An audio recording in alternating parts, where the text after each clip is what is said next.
Onde está a cultura? A cultura está em todos os cantos do Brasil.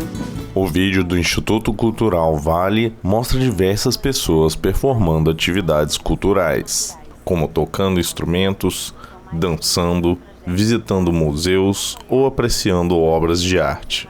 160 municípios. Onde tem cultura, a Vale está. Apoiando e valorizando nossa cultura, crescemos e evoluímos juntos. Afonso Borges e o convidado Frei Beto saem de uma porta na lateral e se dirigem ao centro do palco, onde se sentam em poltronas de cor cinza escuro. Em frente a eles, há duas mesas de centro com os livros Jesus Militante, Tom Vermelho do Verde e O Estranho Dia de Zacarias, todos escritos por Frei Beto. Vou bater palma, viu, gente? Dezenas de pessoas na plateia aplaudem o convidado. Muito boa noite. Meu nome é Afonso Borges, eu faço o projeto Sempre um Papo há tanto tempo que eu nem lembro mais, viu? Afonso é um homem branco, de cabelos e barba grisalhos. Ele usa um óculos de hastes pretas e uma boina bege claro. Afonso veste um casaco preto sobre uma blusa branca com uma calça caqui. O projeto Sempre um Papo é patrocinado aqui pela CEMIG já há 36 anos, via Lei Federal de Incentivo à Cultura. Está melhorando? Beleza. Eu agradeço, em especial, ao meu amigo Cláudio Bianchini, amigo de 35 anos já, né, Bianchini? Superintendente de comunicação aqui da CEMIG. Muito obrigado por dar sequência, né, a essa parceria que já vem de tantos anos nesse auditório. Já estiveram tantas e tantas pessoas, né, de Betinho, a Leonardo Boff, a Jô Soares, Fernanda Montenegro e tantas outras. Então, estar aqui para mim é muito importante, viu? Muito obrigado ao pessoal da CEMIG, aos técnicos. O projeto continua até o final do ano nesse modelo virtual e presencial. Alguns dos eventos continuam sendo virtuais e outros presenciais. Já no dia, posso anunciar aqui para o dia 8 de setembro, a gente vai transferir os eventos lá para o Memorial Vale, com a presença da Lilia Schwartz, lançando o livro O Sequestro da Independência. Depois do dia 9, a gente comemora aqui nesse espaço os 70 anos do Dr. Celso Adolfo. Celso está aí? Ele fugiu, tadinho. Os 70 anos do Celso Adolfo, ele mente que tem 70, ele diz que tem 70, mas eu acho que não passou de 50, o cara é carregado no formol. Então, quando ele chegar aí, a gente dá um abraço nele. E hoje, não sei se vocês estão sabendo, amanhã o Beto faz aniversário. Então no final, Afonso, nós vamos fazer aquela... Né, Sueli? Hein, Breno? Vamos fazer a maldade básica de cantar parabéns no final. Ele vai odiar, mas vai ficar feliz, beleza? com exceção, Afonso, com exceção do senador Randolph, todo mundo faz aniversário um dia. Mas ele não, ele parou aos 18 anos e não muda de cara. Gente, a proposta é a seguinte, o Beto vai fazer uma apresentação dos 3 livros em separado, que ele está conversando agora, e logo depois a gente volta para os autógrafos, que o Beto adora dar autógrafos, todo mundo sabe disso, né? Tá bom? Boa noite, Beto, obrigado. Você Bem, boa noite. Tem que dizer, foi o primeiro convidado da história do Sempre um Papo, hein? Tem isso, A né? história dos 35 anos atrás, eu tive a honra de ser o primeiro no Sempre um Papo. O teólogo e escritor Frei Beto é um homem branco de cabelos grisalhos e sem barba. Beto usa um óculos de hastes finas e veste uma camisa listrada de azul e branco com uma calça cinza. Da noite de autógrafo, da hospedagem, tudo direitinho. Agradeço o pessoal da CEMIG aí que está trabalhando para este evento e agradeço especialmente a vocês que vieram aqui essa noite, apesar das dificuldades do trânsito, por razões que todos sabem, mas chegaram e sei do esforço, porque eu também penei para chegar e tinha que chegar mais cedo, evidente, mas deu tudo certo. Muitíssimo obrigado por terem vindo. Então, vou falar dos 3 livros. Primeiro, eu queria explicar que eu não escrevi 3 livros simultaneamente. Acontece... Mas costuma escrever. Não, eu trabalho em 2 ou 3 projetos simultaneamente, isso é uma coisa. Mas eu terminei esses livros em períodos diferentes, com exceção O mais recente foi O Tom Vermelho do Verde. Acontece que com a pandemia, a quarentena e o fechamento das livrarias, as editoras sabiamente sugeriram esperar a abertura do presencial. Então eles foram congelados nas editoras, com exceção do Tom Vermelho e do Verde, e a gente então decidiu agora lançar os 3 simultaneamente, o que facilita também muito as coisas, né? Até porque não daria para, no mesmo ano, lançar 3 livros. Isso não existe, aborrece o público, né? Sair para o mesmo sendo presencial, autor, né, Beto? ainda mais sendo presencial. Então, vou contar a história começando pelo Zacarias. Uma vez eu perguntei para o Gilberto Gil de onde ele tinha tirado a música Se Eu Quiser Falar com Deus, que eu considero uma síntese da teologia mística. Se alguém estudar teologia mística, vai ter que ler muitos livros, mas se pegar a letra dessa música, está tudo lá. Tudo, absolutamente tudo. É uma coisa de gênio como é que ele consegue colocar em poucas sentenças o que significa ser místico, o que significa entrar em comunhão com Deus. E, para minha surpresa, eu achei que ele tinha lido São João da Cruz, Santa Teresa de Ávila. Para minha surpresa, ele falou: olha, Beto, realmente um dia me bateu essa música. Me bateu e eu sentei, comecei a escrever, fui elaborando e saiu. Não fui pesquisar nada, não li nada de teologia mística, me veio. Os livros infantis que eu escrevi, que são vários, também me acontece isso. Nos outros não, mas nos infantis acontece isso. De repente, me vem uma inspiração, uma ideia, e eu começo a trabalhar. Evidente que eu sempre digo para quem quer ser escritor, porque o Brasil e o mundo inteiro, né, tem muitos escritores. O difícil é você virar autor, né, conseguir fazer um livro, publicar. Então, eu sempre digo para essas pessoas que escrevam. O importante é colocar no papel. Quando a pessoa tem a preocupação de que a escrita seja o resultado final, ela sempre vai se decepcionar consigo mesma. Porque a primeira redação é uma composição infantil, chega a ser ridícula. Mas, pelo menos, a gente coloca no papel ou coloca no computador.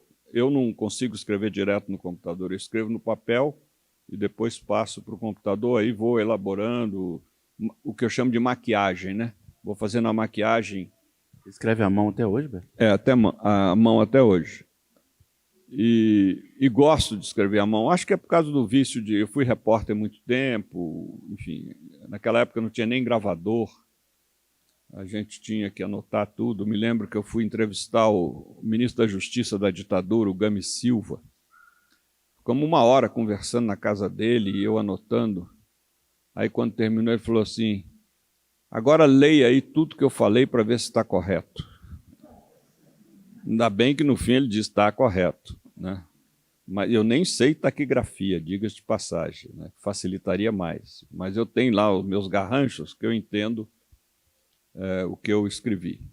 Mas eu escrevo à mão. E sempre digo, a gente tem que... Primeiro é colocar a ideia no papel. A última coisa é quando a gente consegue dar ao texto o tratamento estético, principalmente na ficção. No ensaio, não. O ensaio não precisa ter tratamento estético, mas a ficção precisa ter muito, porque não existe romance de direita ou de esquerda. Existe romance belo ou não belo. É isso. A arte é isso, é beleza. A arte é maravilha. A arte é a capacidade de você falar a alma das pessoas e não tanto a razão, ao cérebro. Então, a elaboração do texto ela é muito importante. Claro que eu também, nos ensaios que faço, como esse do Jesus, procuro tornar o texto muito elaborado, principalmente a questão do ritmo. E algo que eu sempre faço é, quando termino de escrever, eu leio em voz alta, mesmo os meus artigos. Porque o ouvido denuncia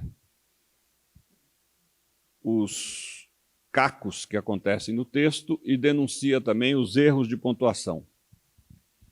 Por exemplo, uma das coisas mais difíceis na língua portuguesa é aplicar bem as vírgulas.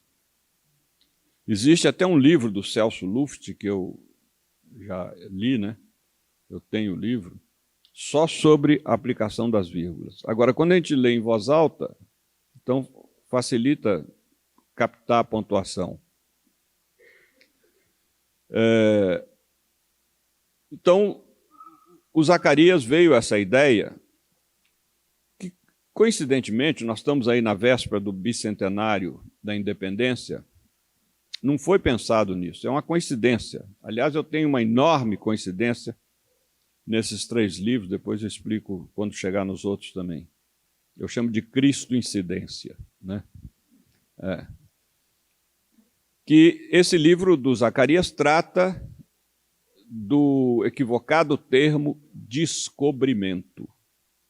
O Brasil não foi descoberto, o Brasil foi invadido. Você está aqui na CEMIG essa noite, volta para casa, encontra 2 sujeitos lá ensacando os seus bens, o seu micro-ondas, a sua joia. Uma mulher na plateia ouve atentamente. Os seus bens lá.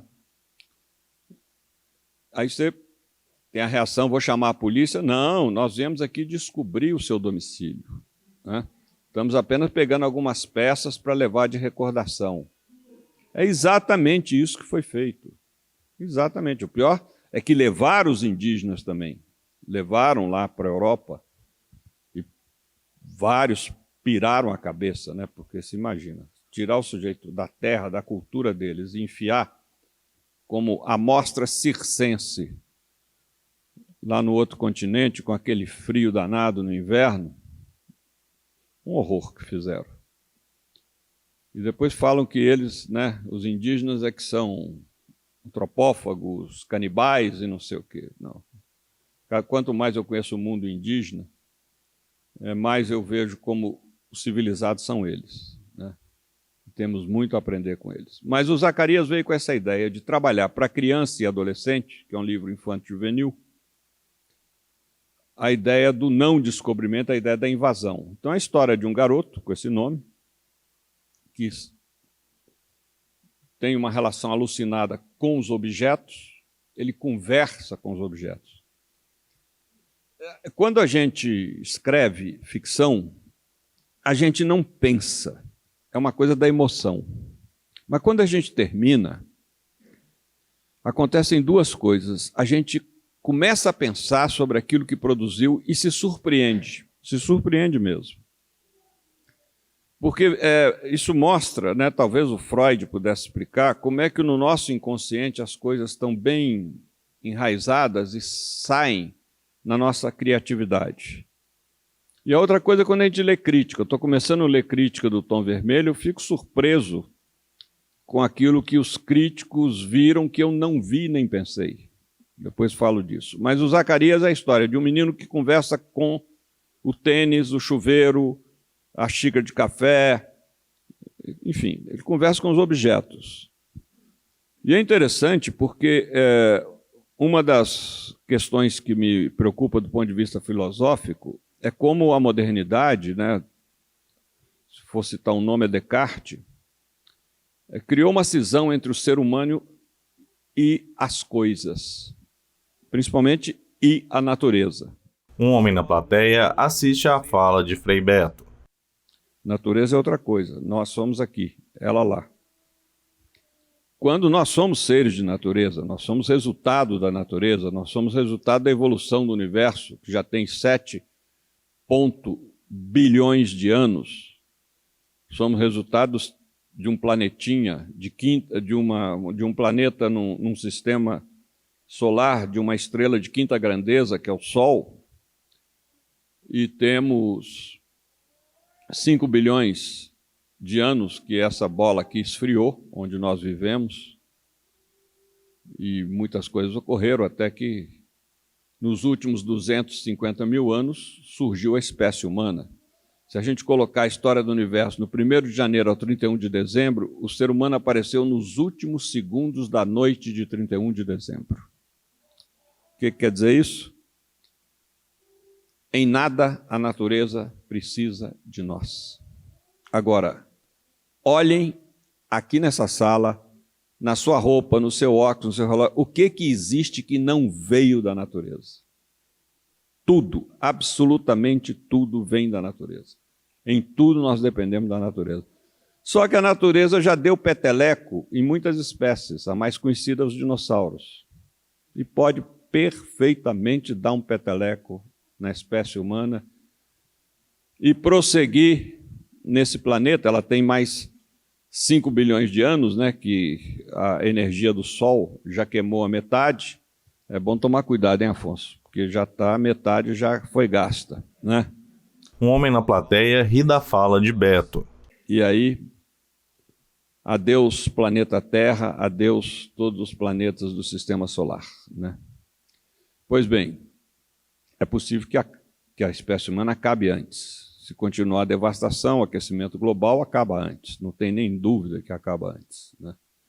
Tudo prevê. Então, Zacarias vai para uma aula de história. E quando ele entra na sala, ele cai na selva da Bahia no século XVI. E encontra os portugueses desembarcando, encontra os indígenas. E aí essa história, né, da invasão. O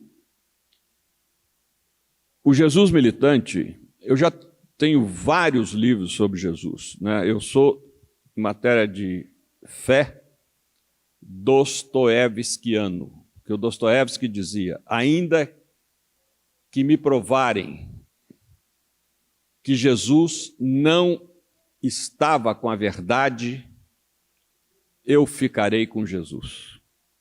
Né? Eu sou assim também. Eu acho que Jesus é o paradigma do que é ser o ser humano, do que é que se propõe para a sociedade, etc.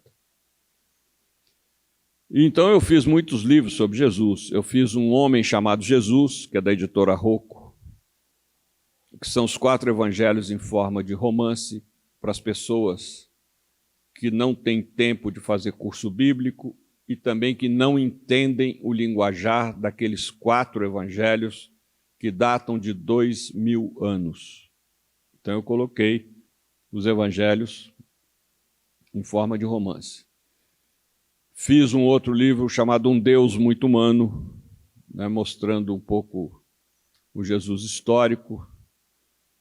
Fiz outro chamado Fome de Deus. Enfim, fiz vários livros sobre a figura de Jesus e a mensagem cristã. Mas nos últimos anos, eu sentia que precisava fazer um livro que deixasse, embora isso apareça um pouco nos anteriores, mas eu precisava fazer um livro que deixasse muito explícita uma tese que eu defendo, mas não é o Beto, muitos teólogos defendem, mas é muito pouco conhecida essa tese ainda. Porque essa tese incomoda a ortodoxia, essa tese espanta, essa tese surpreende, até escandaliza. E é isso que eu vou dizer agora. Que Jesus não veio fundar uma igreja nem uma religião. Ele veio a quê? Ele veio trazer um projeto político, um projeto civilizatório, que ele chamava de Reino de Deus. É isso que Jesus veio trazer. Não passou pela cabeça dele, vou fundar uma religião, fundar uma igreja. Nunca passou isso pela cabeça de Jesus. Ele fundou um movimento para poder criar esse projeto político. A igreja colocou o reino de Deus no céu, na cabeça de Jesus, lá na frente. Quando o Fórum Social Mundial fala um outro mundo possível, está falando lá na frente, na história humana. E não, sabe, depois que você morre. Mesma coisa, nos 4 evangelhos, na boca de Jesus, a expressão reino de Deus aparece 122 vezes. E a gente pouco fala disso. E a expressão igreja aparece apenas 2 vezes, e assim mesmo num único evangelho, que é o de Mateus. E a gente só fala em igreja. Né? Não mais agora, só fala em igreja. Porque houve essa alienação, jogaram o conceito de reino de Deus para cima. E as pessoas não se perguntam, será que eu sou discípulo ou discípula de um prisioneiro político? Somos todos nós cristãos discípulos e discípulas de um prisioneiro político. Jesus não morreu de hepatite na cama, nem de desastre de camelo numa esquina de Jerusalém. Então, por que ele foi assassinado como subversivo na cruz, que era a pena de morte dos romanos? Porque ele ousou, dentro do reino de César, anunciar um outro reino, que tinha 2 pilares: nas relações pessoais, o amor, e nas relações sociais, a partilha de bens. E a partir do protagonismo dos pobres e excluídos. Isso era claro na cabeça de Jesus, para acabar com essa estrutura de dominação, de opressão, principalmente estrutura religiosa. Quem foram as pessoas que Jesus mais criticou? Foram os religiosos, os fariseus, os saduceus. Você pega o capítulo 23 de Mateus, é um libelo assim, acusatório fortíssimo contra o fundamentalismo religioso na sua época, com várias expressões pejorativas. Jesus chama essa gente de raça de víboras, guias cegos, sepulcro caiado e outros nomes que, por pudor, possivelmente o evangelista não quis registrar, né? O que mostra que xingar algumas pessoas faz bem para desopilar o fígado e não guardar no coração, né? É bom soltar as cobras de vez em quando, do que ficar curtindo no coração. Então, como é que eu conseguiria fundamentar bem essa postura de que Jesus veio trazer um novo projeto civilizatório? Até porque na época de Jesus não havia separação entre religião e política. Quem tinha o poder político tinha o poder religioso, quem tinha o poder religioso tinha o poder político. Então não dá para dizer, não, Jesus não se meteu em política. Como? Veja a morte dele, como vários companheiros meus na ditadura, foi preso, torturado, interrogado, julgado por 2 poderes políticos, não foi um só, não, e condenado à cruz. Não dá para separar, não dá para fazer essa separação. Agora, com uma dimensão transcendente, quer dizer, isso era muito forte em Jesus, a questão dessa fé na presença de Deus, do Espírito Santo, né? Mas de uma maneira absolutamente surpreendente também. Por quê? Porque Jesus não dá importância à fé, ele dá importância ao amor. É surpreendente quando, no capítulo 25 de Mateus, perguntam a ele quem haverá de se salvar. Se perguntasse aí uma opção de padres e pastores fundamentalistas, certamente diriam, não, quem vai no culto e na missa toda semana, quem contribui com o dízimo, quem não sei o quê. Jesus dá uma resposta absolutamente surpreendente. Eu tive fome, me deste de comer, eu tive sede, me deste de beber, eu tive refugiado, me acolheste, estive nu e me vestiste, estive doente, me visitaste, enfim. E o cara pergunta para ele, mas quando foi, Senhor, que eu te vi nessa situação? Cada vez que você fez isso a um desses pequeninos, a mim o fizeste. Isso é absolutamente revolucionário. Eu brincava com os comunistas ateus lá na prisão, né, cercado de comunista ateu por todos os lados, que vinham falar comigo. Eu não sei, Beto, como é que você pode ser um cara de esquerda, revolucionário, e ter fé? Eu falei, olha, eu tenho tanta certeza que vocês vão para o céu, nós vamos ter a eternidade inteira para discutir esse tema, sabe? Agora a gente tem que acabar com a ditadura. A plateia ri da fala de Frei Beto. Ah, mas como é que você sabe que a gente vai para o céu? Eu tenho certeza por causa do capítulo 25 de Mateus. Vocês vão se surpreender. Vocês vão chegar lá, diante de São Pedro, e falar, mas eu não tinha fé.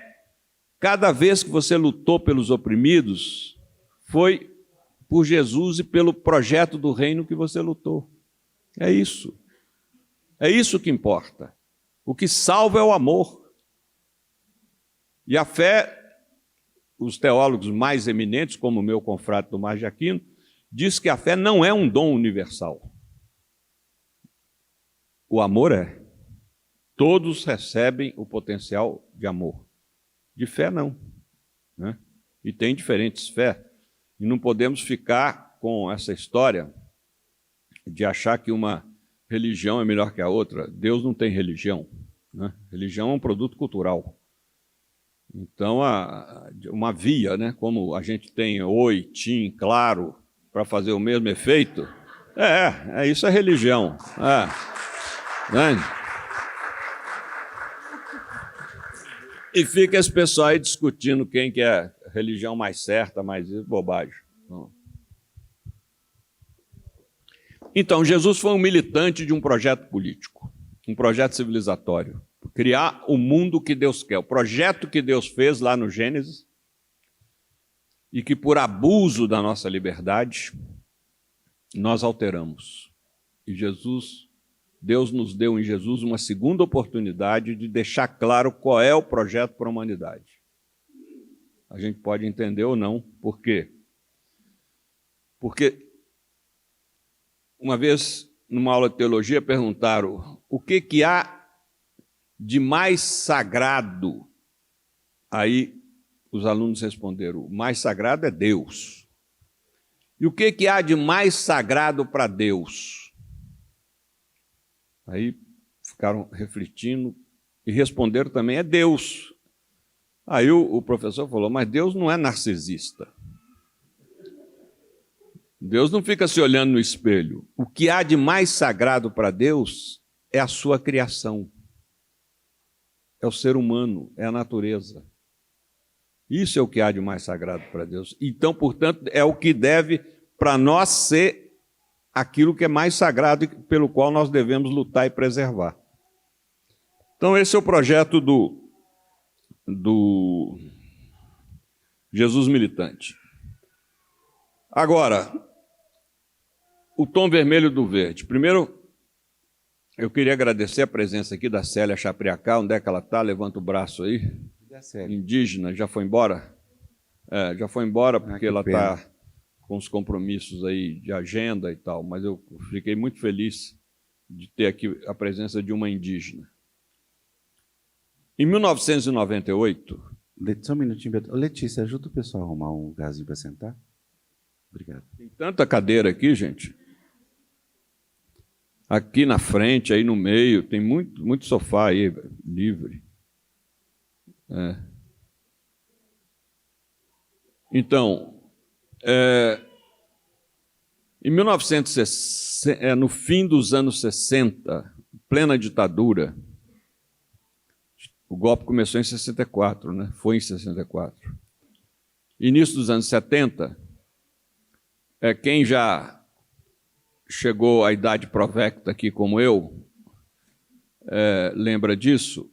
Durante a ditadura, a ditadura decidiu rasgar a Amazônia em rodovias e levar para lá o agronegócio, deslocou milhares de agricultores do sul do Brasil para lá, desmataram gado, enfim, virou outra coisa, que está aí, né? Isso foi obra da ditadura. E fizeram duas grandes rodovias. Uma é muito mais conhecida que a outra, que é a Transamazônica. A Transamazônica é uma rodovia horizontal. Ela vai do Nordeste, da Paraíba, até a fronteira do Brasil com o Peru. Mas abriram outra rodovia na linha vertical, a BR-174, que liga Manaus a Boa Vista, que é a capital de Roraima.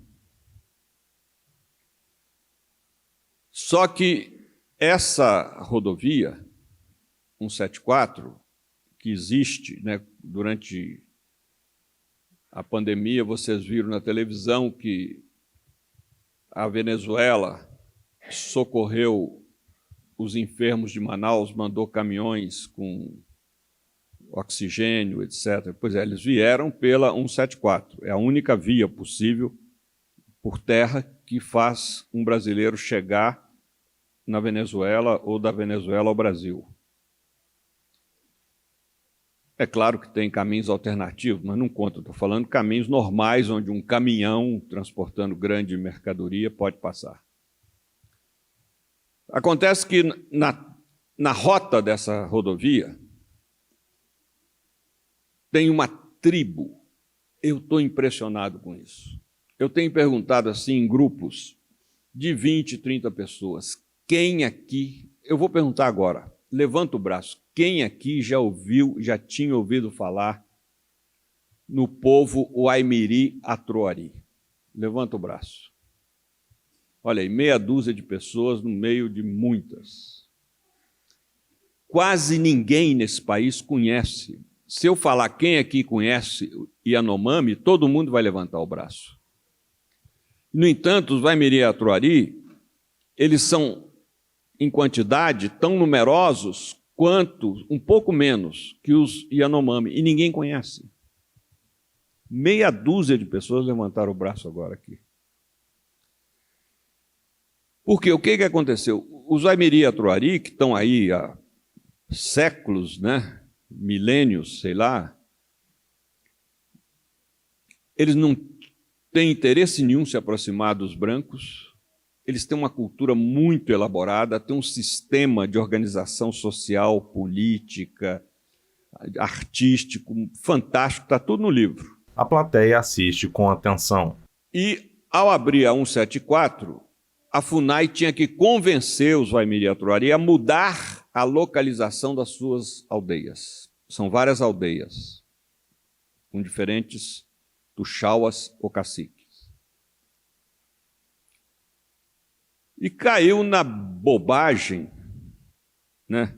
Porque padre, gente, é uma raça desgraçada. É.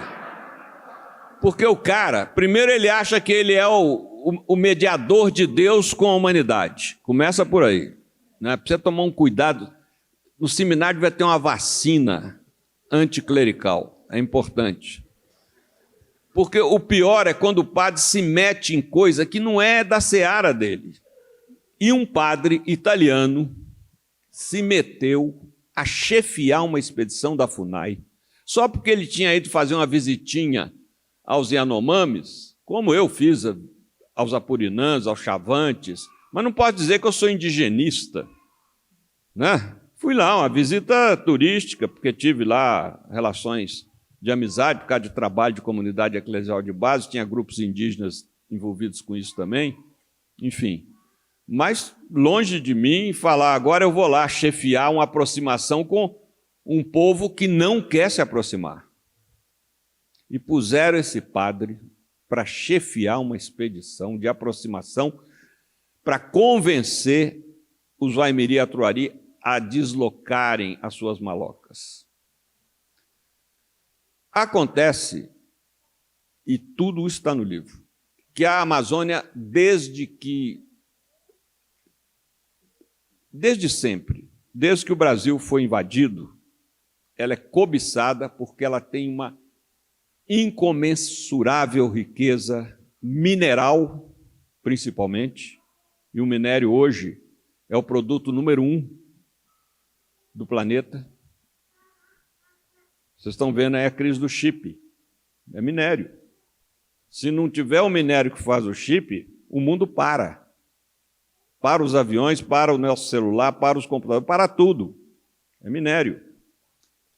Então, e depois a riqueza da fauna, da flora, a madeira nobre, enfim, a Amazônia, cada metro quadrado da Amazônia tem uma biodiversidade de 3.000, é a média, 3.000 diferentes espécies de flora e de fauna. 3.000, é uma coisa surpreendente. Pois bem, lá tem 600 bilhões de árvores. 600 bilhões de árvores. E a evaporação dessas árvores, a cada dia, produz mais água que todo o volume de água do Rio Amazonas, desde a nascente dele no Peru até a foz dele aqui no nordeste do Brasil. Pois bem, um grupo de missionários estadunidenses cobiçava entrar nas terras dos Waimiri-Otroari para explorar minério precioso. E aí eles armaram uma cilada, porque eles queriam ser escolhidos pela FUNAI para ser os pacificadores, né? Olha o termo, pacificadores, dos selvagens. Aliás, eu não admito essa expressão capitalismo selvagem, porque o selvagem não tem nada a ver com o capitalismo, que são os habitantes da selva. Selvagens somos nós, sabe? Vide aí os moradores de rua. Isso sim, isso aqui é uma atrocidade, nesse sentido pejorativo da palavra selvagem, porque etimologicamente é o habitante da selva. Então, esse grupo de pastores evangélicos, macomundado com mineradoras, etc., armou uma cilada que levou os Waimiri-Otroari a massacrarem essa expedição. Não sobrou ninguém. Eram umas 7, 8 pessoas. Sobrou ninguém, sobrou um que escapou, que era justamente o cara que armava, que tinha um contato entre os americanos e a expedição da FUNAI. Em outras palavras, ele era um dedo duro, funcionário do SNI, Serviço Nacional de Informações, dentro da expedição, para informar aqueles americanos que estavam interessados nesse massacre. Eles queimaram uma maloca Waimiri-Otroari, e os americanos queimaram, de maneira que a culpa recaísse sobre a expedição chefiada pelo padre. Daí a reação que terminou no massacre. E um padre, colega daquele que morreu no massacre, escreveu um livro com esse título, Massacre, que eu li em 1998. Os fatos ocorreram entre fim dos anos 60 e início dos anos 70. E eu li esse livro em 98. E quando a gente lê, comigo acontece, outros escritores também, eu fico grávido, eu não encontro outra palavra melhor, grávido do tema. E às vezes não trabalho no tema, então passam-se anos, mas aquilo fica dentro da gente. E eu achava que um dia eu precisava contar essa história na forma de romance, porque eu não queria ter a pretensão de fazer um ensaio documental, até porque já existem vários. O que eu li de material sobre esse massacre, sobre o Waimiri-Otroari, li muita coisa. Até outro dia um antropólogo me perguntou quantos livros você leu, mas eu acho que eu li aí uns 50, 60 diferentes livros sobre esse povo e esse massacre. Aí, há 5 anos atrás, eu resolvi assumir essa empreitada. Então, comecei a trabalhar nessa história. Como eu sou um mineiro desconfiado de mim mesmo, eu fiz isso com outros livros. Quando eu achei que estava mais ou menos terminado o texto, eu mandei para vários indigenistas, cujos nomes estão no fim do livro como agradecimento. Gente de muita qualidade, gente de muita qualificação, que leram, os originais tiveram essa gentileza de ler, fizeram muitas críticas, muitas sugestões, muitas observações de mudança, etc. E eu acolhi tudo isso, fui trabalhando, e tive a sorte de ser amigo, até hoje ele está com 86 anos, da pessoa a quem eu dedico o livro, que é o Egídio Chouad, e a Doroti, mulher dele, que já faleceu. Eu sou amigo do Egídio até hoje, e ninguém conviveu mais de perto nesse país com os Waimiri-Otroari do que o Egídio e a Doroti. Por quê? Porque foram eles que transformaram o alfabeto o alfabeto não, o idioma Waimiri-Atuari, que chama Quindiara, em letramento. Não havia, eles não tinham letramento, eles não tinham como escrever o próprio idioma, como ler o próprio idioma. E esse casal fez um trabalho que está descrito no livro também, fantástico, a pedidos do Waimiri-Atuari, que queriam ter o seu idioma letrado, lexicografado. Então, esse casal, e o Egídio foi quem mais me ajudou na elaboração desse romance. Só que esse romance, teve gente que já me perguntou, é verdade, parece incrível, você escreveu isso no último mês? Porque é de uma atualidade, principalmente por causa da morte, né, do assassinato do Bruno Pereira e do Dom Philips, dá impressão mesmo, quem lê esse romance, dá a impressão que depois disso eu fiquei impactado e resolvi escrever isso. Não, eu trabalhei 5 anos. O que a gente lamenta é que esse massacre sobre a Amazônia em geral continua desde que os portugueses chegaram aqui. Diminui num governo, menos no outro, mais no outro, mas sempre, né? Essa ideia de que eles não valem nada, eles são ignorantes, sabe, que é um desperdício, aquele monte de terra nas mãos dele, quer dizer, as pessoas não entendem a importância do povo indígena na preservação da floresta, na preservação do equilíbrio ambiental, a cultura elaborada, sofisticada que eles têm de comunhão com a natureza que nós não temos, essa empatia, tanto que a relação deles com a terra é uma relação de filho com a mãe. Não dá para você deslocar um povo para outra terra, porque é aquela terra onde estão enterrados seus ancestrais, ali é que está a raiz deles, enfim. Isso é outro mundo mesmo. Então, eu estou muito satisfeito com o trabalho, né, com esse romance. Ele é muito impactante porque a linguagem é ficcional, mas tem muitos personagens reais, né? O Costa e Silva aparece aí, o general Lira Tavares aparece aí, quem mais? O Getúlio Vargas aparece, enfim, tem muitos personagens históricos que estão...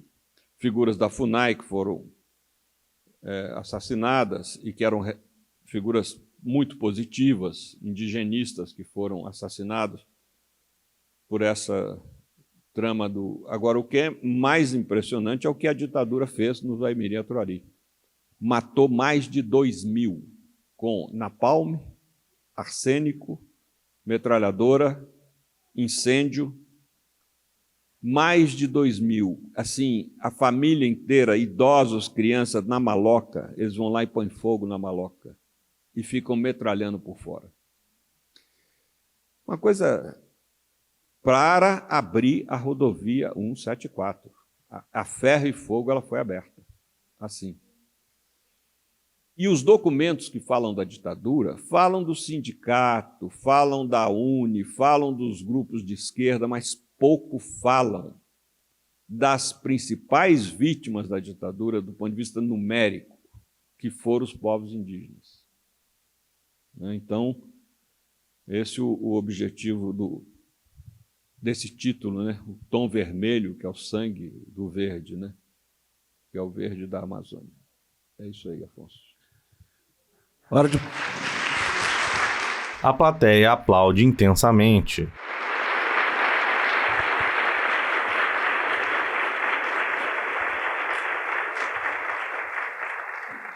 Bem, gente, nós vamos para os autógrafos, só que antes eu queria fazer 2 lembranças. A primeira é dizer para o Fernando Rabelo, que está aqui na frente, que a última vez que nós nos vimos, seu pai estava do seu lado, né? Zé Maria Rabelo. Eu lembrei na hora que não tem muito tempo, né? Tem menos de 1 ano, né? Companheiro de lutas. Fica essa memória querida do Zé Maria. E segundo, porque essa criança que está chorando aí, eu lembrei do Frei Cláudio von Balen também, outro dia, na missa dele, que a gente ia sempre, né? Tinha uma criança também chorando, aí um pessoa no meio assim, reclamou que a criança estava chorando. Frei Cláudio falou assim, não reclame, Jesus está ali falando devagarinho, não reclame. Aliás, eu quero aproveitar, viu, Afonso, para dizer o seguinte, eu não importo tirar foto com quem quiser, eu não posso ficar no senta e levanta, porque eu tenho hérnia de disco. Então, a pessoa que abaixa um pouquinho lá na mesa para a gente tirar foto, só explicar isso, sabe? Porque não dá para a gente levantar para cada um que quer tirar foto. Tá bom, gente. Vamos para os autógrafos? Boa noite a todos. A plateia aplaude enquanto se levanta em direção à saída.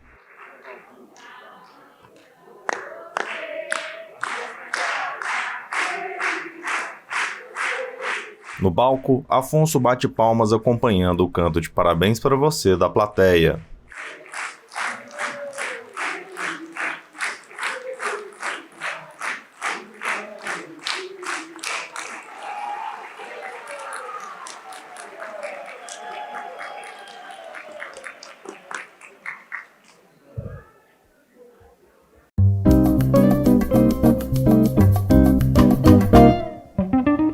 No saguão do auditório, há uma fila de pessoas formada aguardando os autógrafos.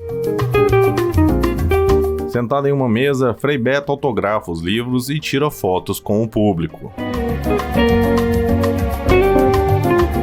Uma mulher entrega um presente a Frei Beto.